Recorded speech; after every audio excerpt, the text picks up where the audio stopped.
Number 1, Air Mule. The Air Mule is more similar to an airborne rescue vehicle than a car, but the thought is yet unchanged. It's being created by the Israeli organization Urban Aeronautics. And its primary reason would help search and salvage missions. While it could possibly arrive at similar paces as a normal helicopter, it utilizes not exactly a large portion of the airspace. So it can likewise get into regions that would be outlandish for a helicopter. If you've been perusing, you can presumably tell that it looks a ton like the Air Geek plans the military attempted to bring forth during the 1970s. Be that as it may, it has one vital contrast: it's flown from a distance. Truth be told, the Air Mule is automated, which either implies it will be instrumental in saving lives, or based-in-transit UAVs have been utilized in the past taking them.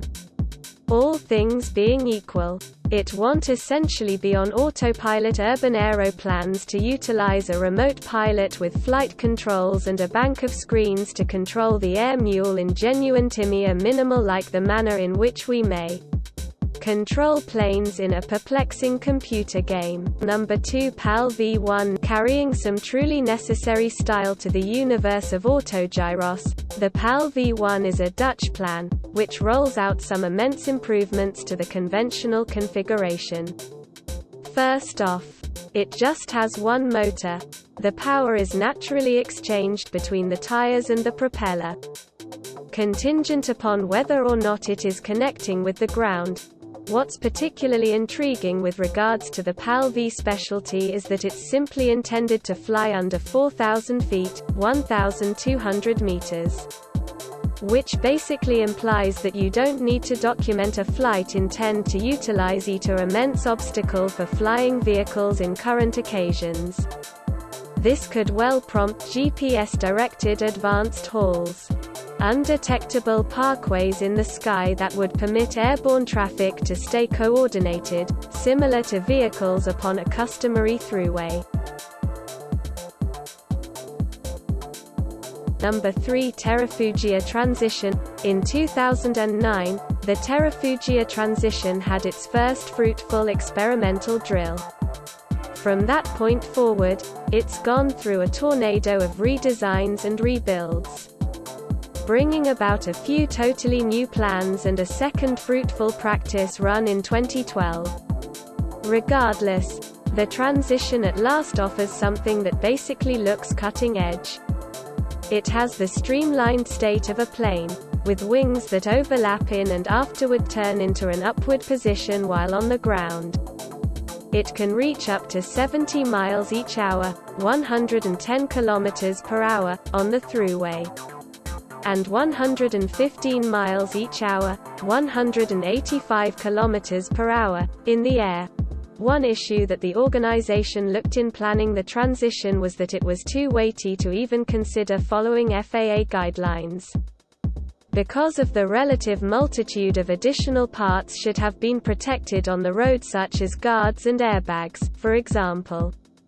In 2010, the FAA chose to allow the flying vehicle to slide through the guidelines, which changes its characterization and makes it simpler to get the proper pilot's permit. Lamentably, it actually costs in excess of a Lamborghini. Number 4, Super Skycycle. As we suggest the cutting-edge period, it's astonishing to perceive how far we actually are from fostering a reasonable flying vehicle. A valid example, the Butterfly Super Skycycle, which doesn't appear to be a lot of unique to Jess Dixons' famous flying auto. Like the 1940s manifestation, the Super Skycycle is in fact a street-capable gyrocopter, with a solitary collapsing propeller and a turning tail to guide the art in flight. The Super Skycycle was worked in 2009 and is presently, starting at 2012, completely lawful to drive. If you have a bike permit and a pilot's permit, it even creases down to 7 feet, 2.1 meters, permitting it to squeeze into most carports. The gyrocopters are fabricated by Butterfly Aircraft LLC and sold as packs that you collect at home. It may not be what a great many people imagine when they consider flying vehicles. Notwithstanding, they're accessible to anybody with an extra $40,000. Number 5. Ave Mazaan. In 1971, the Advanced Vehicle Engineers Organization in California chose to plan a flying vehicle that was suggestive of the Convair car of the 1940s. They took a Ford Pinto, welded a Cessna Skymaster to the top, and basically threw in the towel. The odd crossover beast that came about was named the Ave Mazaan. The vehicle half of the art was genuinely like any ordinary Ford Pinto in the city. The Pinto's motor updated the plane for takeoff, so, all things considered, the plane's propeller dominated. After handling, the vehicle's brakes were answerable for dialing it back. Shockingly, in 1973, just every year prior to the vehicle was planned to start mass production, the conservative of one model folded in midair. The vehicle plunged to the ground, taking any future it may have had with it. Number 6. Piasecki Air Jeep. With the VZ7 grounded everlastingly, the military went to an altogether different model, the Piasecki VZ8 Air Jeep. Remember that helicopters had effectively become well known by this point.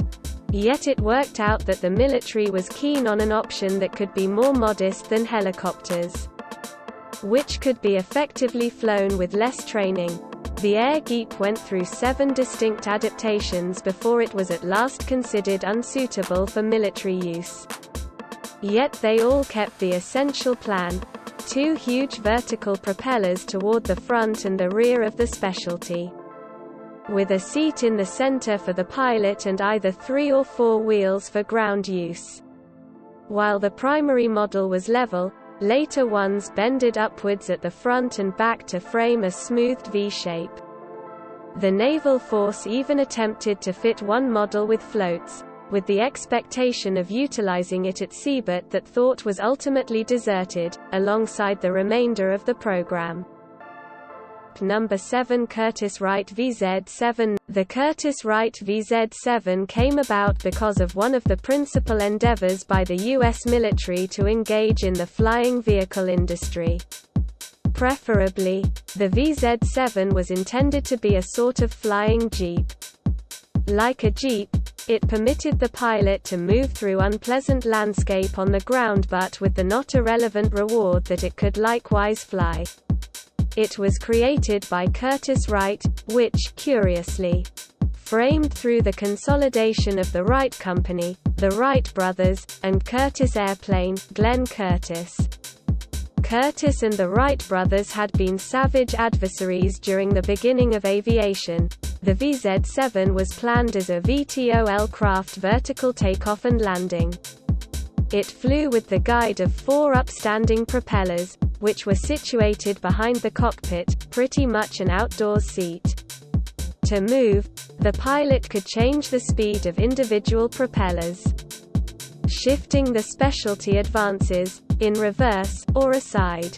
Specialized perspectives to the side, the whole thing was a passing snare, since the propellers were not really covered, and in 1960, the military dropped the undertaking only 2 years after its beginning. Number 8. Convair car. The Convair Model 116 flying car took off without precedent for 1946, and looked like just a little plane welded onto a vehicle. What's more, basically, that is actually what it was. The wings, tail, and propeller could be segregated from the plastic vehicle, permitting it to be driven like a customary vehicle out and about, at the point when it expected to go where no streets could take it. The plane connection was fitted on. The 116 model just had one model, which itself dealt with an astounding 66 flights. A couple of years after the fact, creator Ted Hall reproduced the machine as the Convair Model 118.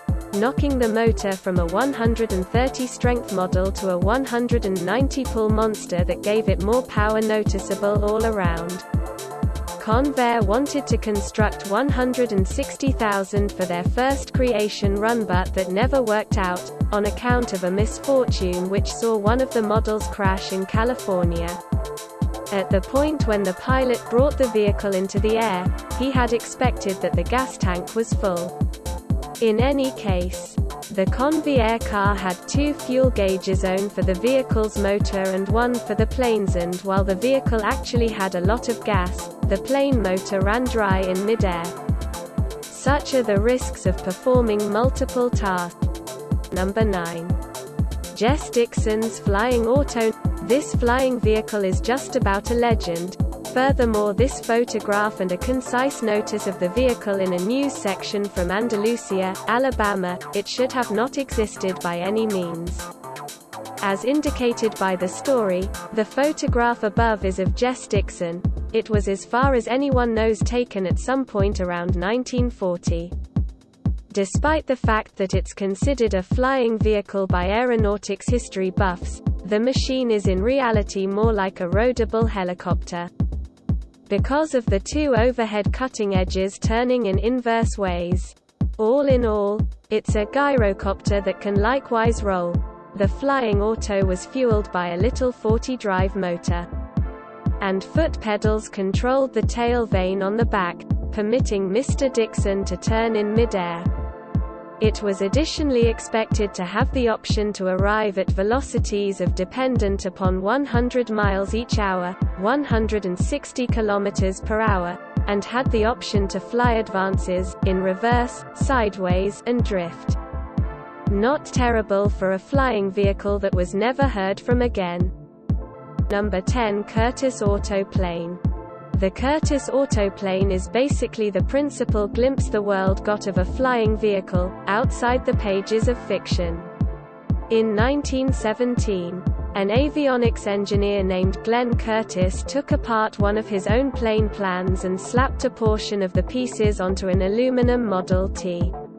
The plane it depended on was known as the Curtiss Model L coach, a triplane, 3 lines of wings, with a 100-drive motor, which is comparably amazing as a respectable tractor, like a vehicle.